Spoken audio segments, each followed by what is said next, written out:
My name is Nabil Nour. I was born in Nazareth to a Christian family.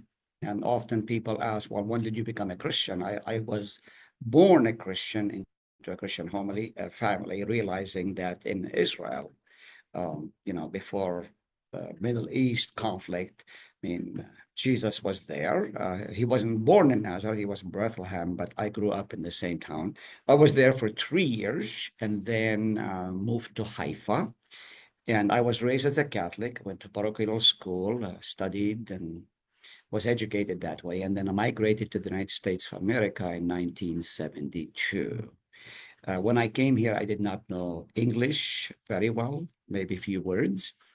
By God's grace, I studied hard, went to high school. Then I met my sweetheart, who I did not want to leave the country, and that's why I stayed. I had planned originally to go back, and then who happened to be Missouri Synod Lutheran from Cradle. And from Catholicism, I took adult instruction, became a Lutheran child, and raised my children as Lutherans. And then people encouraged me to go to the ministry. And I said, absolutely not. I don't want to be a pastor. Don't ask me to be a pastor after 9 years of running away like Jonah. I didn't want to be a pastor because I thought I wasn't good enough for God. And until I really tasted the sweet justification that I'm justified by God's merit, not my own, that opened a different avenue for me to see God's goodness in my life and where He wanted me to be. And I've been privileged to serve. I just retired a couple of months ago and have a beautiful wife, beautiful 3 sons, 3 gorgeous daughters-in-law, and 14 grandchildren. 3 live with Jesus, 11 live with their parents on earth. So I'm a Palestinian Christian, grew up in the Middle East, I'm fluent in Hebrew, fluent in Arabic, and I've spoken big time on the Middle East conflict and the issues that goes on. So that's a little bit about my background. I've served in all of my ministries, primarily in this South Dakota district. Did one congregation for 21 years plus, retired 5 days, but went back to helping another congregation, and I just retired after almost 10 years.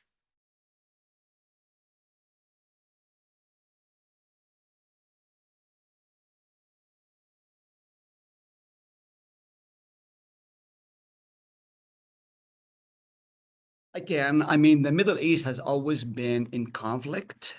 I like to say, let's go back to Abraham. That's really where the conflict officially began. As you know, Abraham and Sarah were promised by God to have a son of their own. And yet God, in his time, but according to Abraham and Sarah, he was slow in filling that promise. So they wanted to help him out. And so Sarah said to him, why don't you go lay with my servant Hagar? And anytime you mess with the bride of Christ, you are in trouble. So from that day forward, of course, Hagar had a son, but then God kept his promise and gave Sarah a son. So we have the son of the free, the son of the slave. We have Isaac, laughter. We have Ishmael, God heard me. And Isaac and Ishmael have been at war ever since. Just like Sarah and Hagar, it is till today. And what is the most troubling for me as a Christian, I sit between the Jewish people and between the Muslim people, because I don't want to lump all the sons of Ishmael into one, because I'm a son of Ishmael, but I'm also son of Isaac. By God's grace, I'm baptized, I'm beloved, I am blessed, I'm beautiful, and I'm blood-bought child of the King of Kings and Lord of Lords. So my family tree, I'm a Semite, because most often we say, well, you are anti-Semitic. Well, no, because the Palestinians, as well as the Arabs, are Semite just like the Jews. And what saddens me more, and where compassion is lacking, both the Muslims as well as the Jews do not live under the grace or under the forgiveness of Christ. They have never tasted it. They have never experienced it. They have never lived in it, and they cannot give it to others because they've never had it. Jesus has forgiven me all of my sins, but for them, they have not that forgiveness. It's an eye for an eye and a tooth for a tooth. As you well know, even now, even as the ceasefire is going on, trying to relieve some of these hostages after 400 and almost 80 days now, well, you did this, you broke this. They're both guilty, but no one is willing to say, I'm willing to forgive you. This is what's lacking. There's no compassion. And as we talk about the ministry that we do, the ministry of compassion, Jesus demonstrated that compassion to all because he had mercy, Jew and Gentile alike. He had compassion on all people in Matthew chapter 9, specifically where he looks at the crowd out there, and we are told, according to Matthew, that he had compassion. And the Greek word literally is palikzomai, meaning his gut hurt that he just bent over when he looked out at those people who are lost. That's how I look at my brothers and on both sides, the Palestinian Muslims and the Jewish people who live in that small area, but are not willing to come together or to forgive as Jesus would have forgiven us, nor to show mercy on one another. And what's been going on over the years, it has continued to be, you do this, I'm going to react.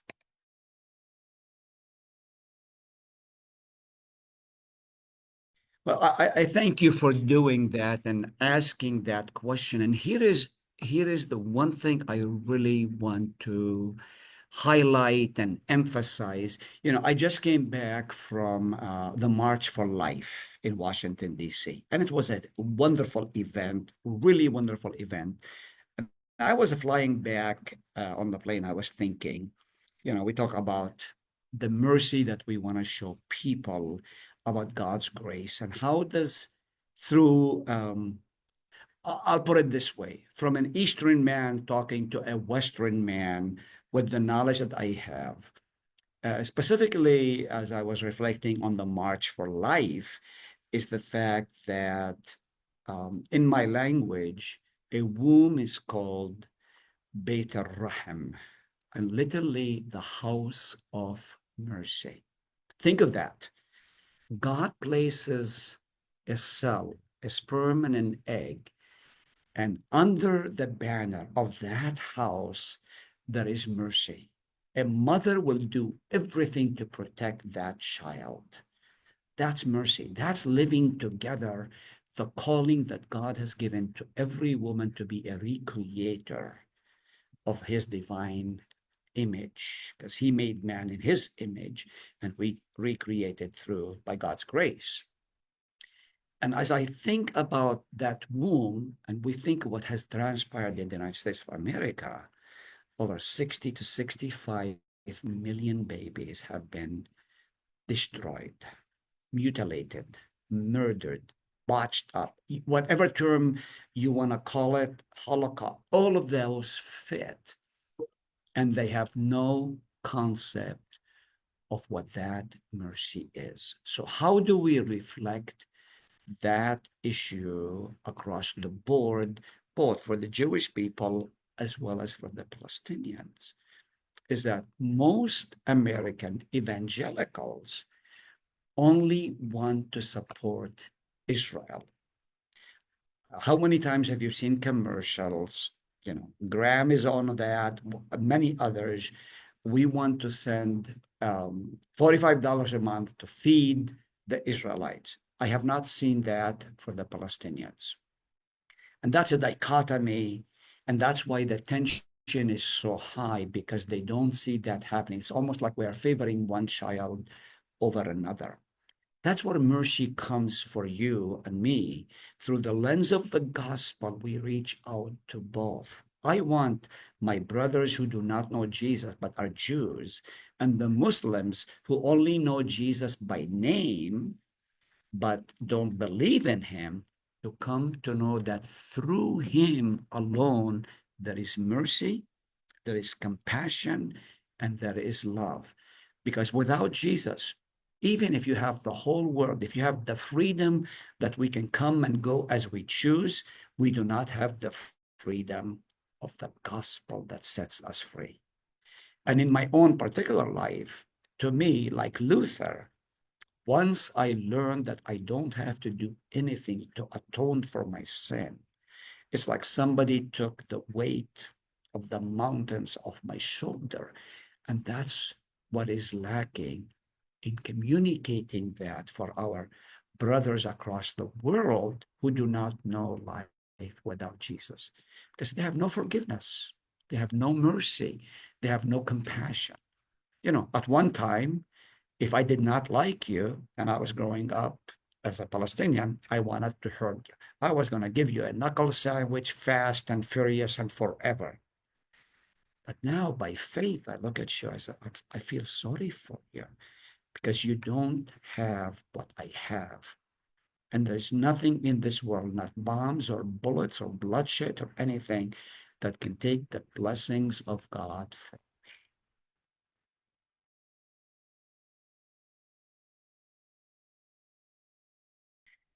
Uh, Perhaps the best way that I would answer mercy in that way, I'm going to use an illustration from my own life. I don't know. I want to say I must have been either 10 or 11 years. My mother had sent me out on a mission to get a thermometer because my sibling was sick. And I went and I didn't return home for about 8 to 9 hours. And in the process, uh, spending time with my uncle, I broke my thermometer. And when I came home, I kind of rehearsed all of this, and we had a step, so I acted like I hit the step and I threw the thermometer, even though it was broke before I did it. Anyway, and my mother was mad at me, and it had been raining all day, and I was soaking wet. And she was mad at me because I didn't come back when I was supposed to. And then she said, wait till your dad comes home. Well, my dad was livid. He was angry. He took me into his room, and we had a chandelier that was hanging down. He took my shoes off, tied me. Nowadays, it would be considered abuse. But in God's economy of grace, to me, it wasn't abuse. It was something that I deserved. So my dad tied me to the chandeliers and got his 6-inch leather belt out. And he began to hit me on my feet because I disobeyed my mom. And here's where mercy really comes in. My mother was outside the door, pounding on the door, saying to my dad, Naami, have mercy. Beat me, but not my son. Till today, I think when I preach about mercy, I think of that image. Naami, that's my dad's name, beat me, but not my son. And this is where, in my image, God the Father sends his son. And Jesus says, beat me, but not Nabil. Beat me, but not Brian. Beat me, but not Tiffany. So he took all the beating. He took all the bleeding. He took all the shame, the humiliation. Just close your eyes and envision this scene. Here is Jesus. He's on the cross, naked, stripped totally of his dignity. And he's hanging there, drop of blood pouring down on this Palestinian. His lips are cracked, his eyes are bulged, and he looks out and he says, Father, forgive them. I don't know how can you bypass such a term without mercy. See, I deserve all that I had coming from me. But Jesus said, Dad beat me. I'll go in his place. That's really what drives me to be a pastor and to share with others what I have experienced, what I know, and how can I express that love to those around me. I don't know if there's any better description I can tell you of mercy, except that one image of the cross of Christ. Father, beat me, but not Nabil.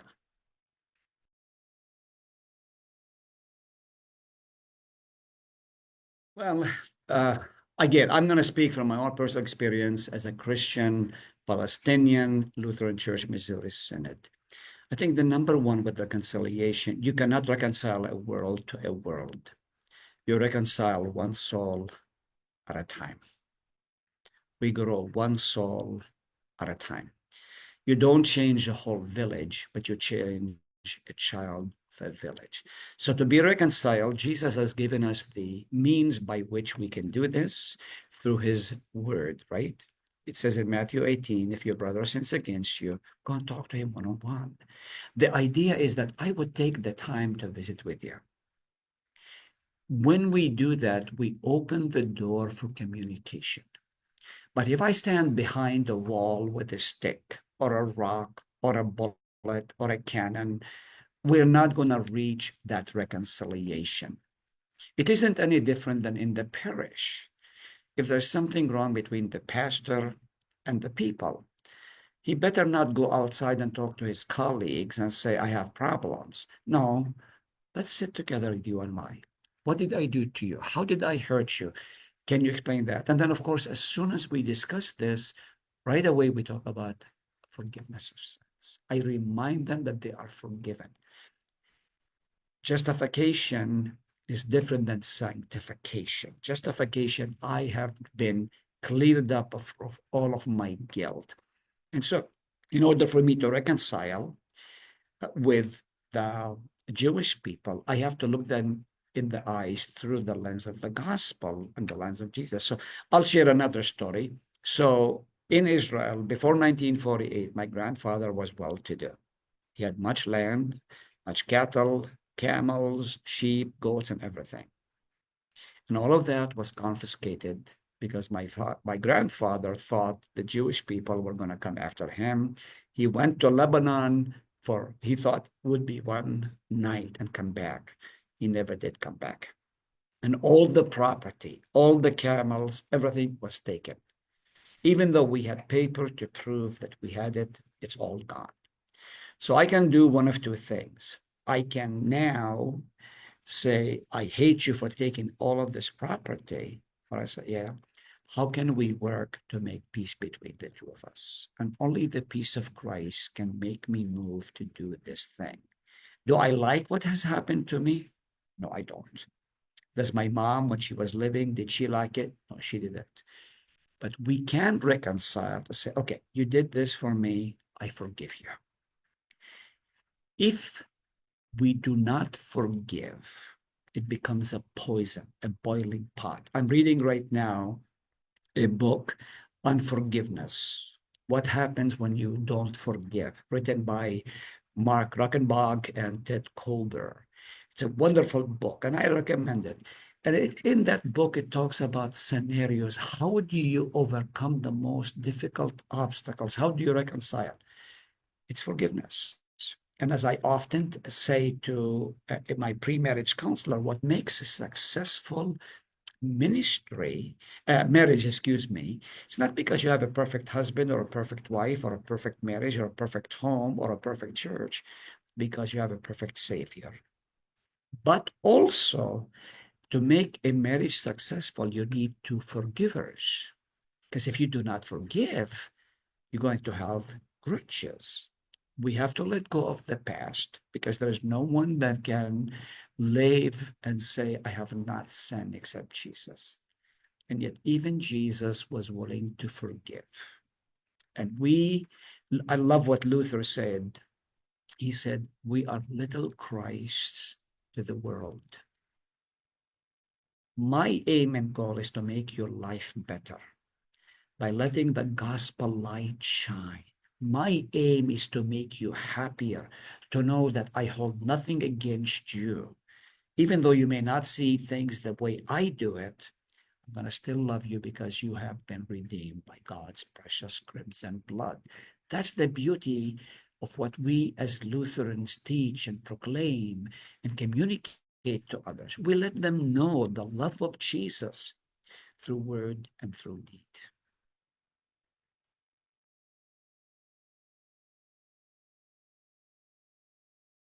Yeah, I normally encourage to pray for people you don't get along with. You personally pray for them because you cannot be praying for someone and still be angry with them. I've tried it, it doesn't work, okay?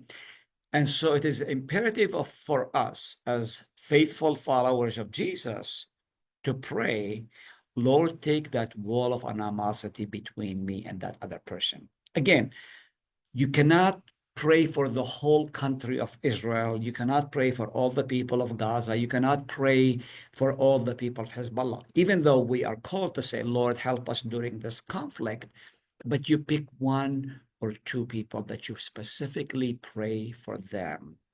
And when they come to know the grace of God, they will take that and go with it and share it with others. That's the beauty of what you and I are privileged, honored, and blessed to do. It's like this.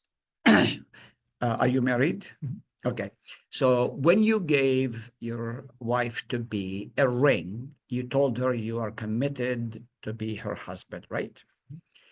When she received the ring, do you think she put it in her pocket or did she share it with somebody else or looked? She was so excited, she would not hide it. She made sure everybody knew, hey, Brian and I are going to get married. And she was elated.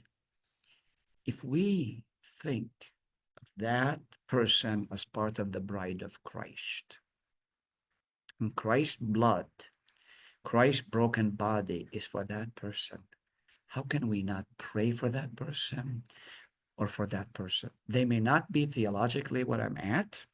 They may not even know the grace of God like I do, but what an honor to communicate that with them and to share God's love with them.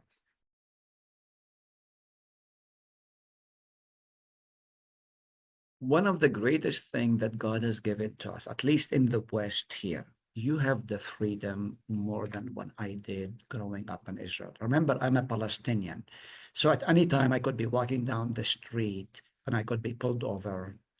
Uh, this is like 60s and 70s before I came to this country. And, I was humiliated by the Jews, mistreated, all of that. And they had their reasons because my people, Palestinians, not the Christian, but the Muslim, generally were committing suicide. Okay. So I can see it from their perspective. And I don't hold that a grudge against them. I think if we can do one thing as faithful Lutheran Church people, is to love people for who they are, not because of what they are. And normally, one of the great joys that I have is I talk to my congregation, and almost in all of my sermons, I call them, you are his segula. That's Hebrew for treasured possession. And then I add these six alliterations of word. You are the baptized. You are the beloved. You are the beautiful. You are the blessed. And you are blood-bought child of King Jesus. If we can make that known to others, that is the joy that we are privileged to grace God's people with. Because even some of our own people do not know the love of Jesus like he meant it to be. I think of Matthew 9, which I shared earlier.